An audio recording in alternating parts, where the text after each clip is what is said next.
Welcome to our journey through the rich tapestry of Ireland's history. From ancient legends to modern-day marvels, in this video, we'll cover everything from Ireland's mythical beginnings to its early Celtic tribes. We'll delve into the arrival of Christianity, the Viking invasions, and the Norman conquest. So sit back, relax, and enjoy as we cover the entire history of Ireland. In the ancient times of Ireland, around 10,000 BC, the land was a wild, untamed place. People known as the Mesolithic settlers began arriving, most likely from Spain, hunting, fishing, and gathering to survive. They lived in small groups, using tools made from stone, bone, and wood.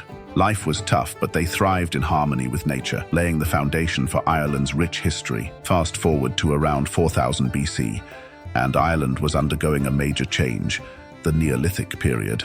This era saw the introduction of farming, as settlers learned to cultivate the land and raise animals. But farming wasn't the only big thing happening. They also built impressive structures like New Grange, massive burial mounds that still stand today, showcasing their engineering skills and spiritual beliefs. Ireland was evolving, and its people were leaving their mark on the landscape. Around 2000 BC, a new chapter in Ireland's history began, the Bronze Age. This was a time of innovation and connection as the Celts arrived on the scene, bringing with them advanced metalworking techniques.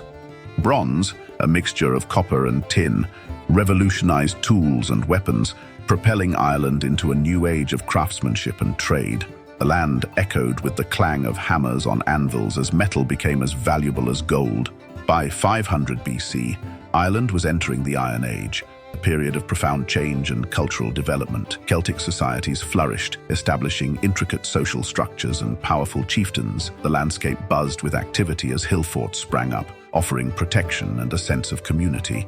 With the arrival of iron, tools and weapons became even more sophisticated. In the 5th century AD, a new faith swept across Ireland, forever changing its spiritual landscape. Christianity, brought by missionaries like St. Patrick, took root among the people. Patrick, a former slave turned bishop, famously used the shamrock to explain the concept of the Holy Trinity. His tireless efforts converted kings and commoners alike, leaving an indelible mark on Irish culture and shaping its future in profound ways. Ireland was embracing a new era of belief and enlightenment. As Christianity took hold in Ireland, monasteries became centers of learning and spirituality. Monks dedicated their lives to prayer, study, and labor, transforming these institutions into hubs of knowledge and creativity. Among their many contributions, monks played a crucial role in preserving manuscripts, copying ancient texts and creating beautifully illuminated manuscripts like the Book of Kells. These monasteries became beacons of culture in a time of uncertainty, safeguarding Ireland's heritage for generations to come. As Ireland entered the early medieval period, powerful kingdoms emerged, shaping the political landscape of the island. Places like Tara and Cashel became centers of royal power, where kings held court, made laws, and waged wars. These kingdoms competed for dominance, forging alliances and battling for control over land and resources.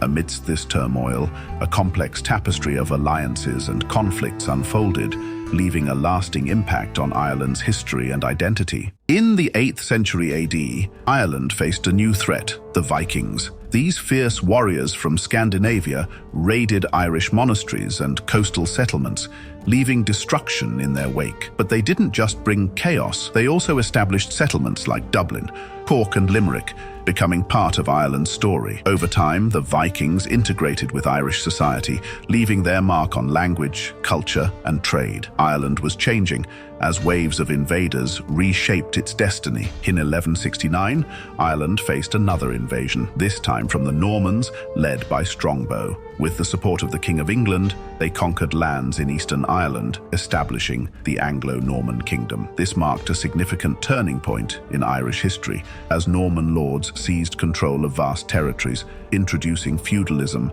and building castles to consolidate their power. In the late medieval period, amidst the challenges posed by Norman rule, a Gaelic revival began to take root. Powerful Gaelic lords emerged, reclaiming their ancestral lands and asserting their authority over the island. These lords, known as the Gaelic aristocracy, resisted Norman control, defending their culture language, and traditions.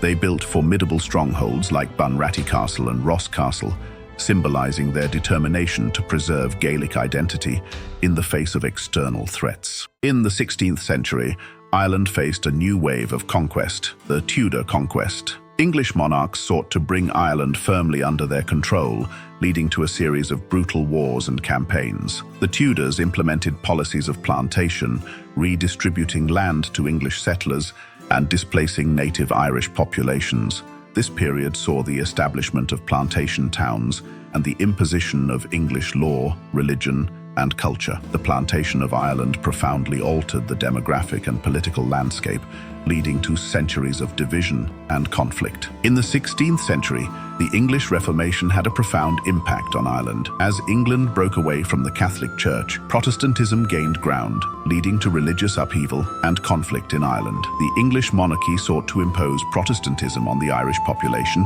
leading to persecution of Catholics and the suppression of Gaelic culture and traditions. This period saw the rise of Protestant settlers, particularly in the northern province of Ulster, as English and Scottish settlers were encouraged to colonize Irish lands. In the mid-17th century, Ireland was engulfed in conflict as tensions between Catholics and Protestants boiled over. The Confederation of Kilkenny emerged as a response to English oppression, uniting Irish Catholics and some Protestant allies in opposition to English rule.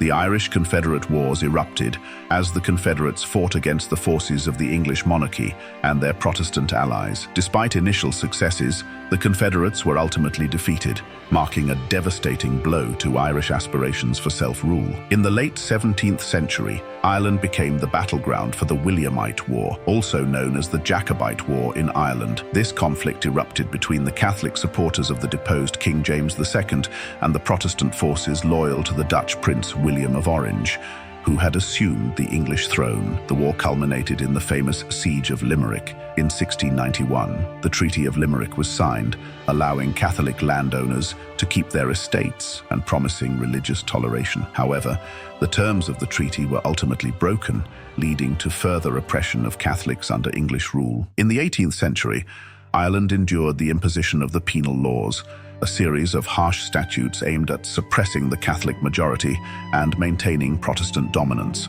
These laws restricted the rights of Catholics to own land, practice their religion, and participate in public life. They were also designed to undermine Gaelic culture and the Irish language. Despite their oppressive nature, the penal laws failed to extinguish the spirit of Irish resilience and resistance. In the mid-19th century, Ireland faced one of its darkest periods, the Great Famine. A catastrophic failure of the potato crop, combined with oppressive British policies and economic exploitation, led to widespread starvation and suffering. Millions of Irish people were forced to emigrate in search of food and opportunity, while those who remained faced disease, poverty, and death. The Great Famine had a devastating impact on Ireland, decimating its population, destroying communities, and leaving scars that would last for generations. In the late 1800s and early 1900s, Ireland saw a rise in nationalist feelings and the Home Rule movement. Irish nationalists wanted more control over their own affairs,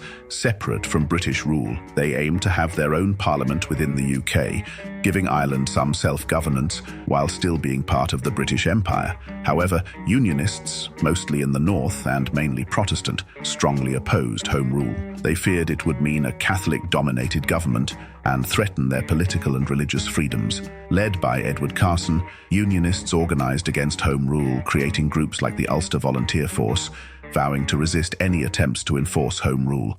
In 1916, amidst the backdrop of World War I, Ireland witnessed a pivotal moment in its struggle for independence, the Easter Rising. A group of Irish nationalists, including members of the Irish Republican Brotherhood and the Irish Volunteers, staged a rebellion against British rule, seizing key buildings in Dublin and proclaiming an Irish Republic. Despite its initial failure and the execution of its leaders, the Easter Rising galvanized support for the cause of Irish independence. The aftermath of the Easter Rising saw a surge in nationalist sentiment and a renewed determination to break free from British rule. This led to the War of Independence, a guerrilla campaign waged by the Irish Republican Army, IRA, against British forces in Ireland. The war, characterized by ambushes, assassinations, and reprisals ended in the signing of the Anglo-Irish Treaty in 1921, which established the Irish Free State as a self-governing dominion within the British Commonwealth. Following the signing of the Anglo-Irish Treaty,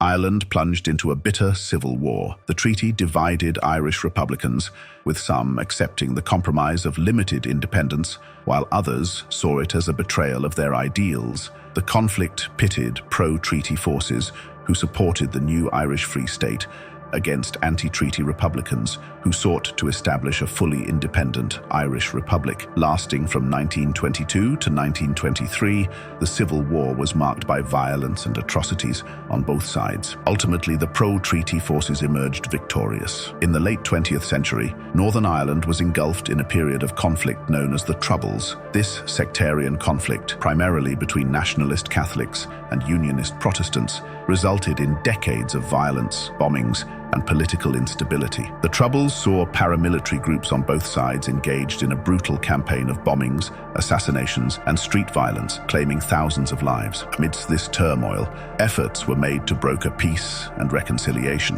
In 1998, the Good Friday Agreement was signed. This landmark agreement brought an end to the violence and established a framework for power sharing between nationalist and unionist parties in Northern Ireland. In the late 20th and early 21st centuries, Ireland experienced a remarkable economic transformation, often referred to as the Celtic Tiger. Through a combination of factors such as investment in education, infrastructure, and technology, Ireland's economy grew rapidly, attracting foreign investment and becoming known as one of the fastest-growing economies in Europe. Membership in the European Union played a significant role in Ireland's economic success during this period.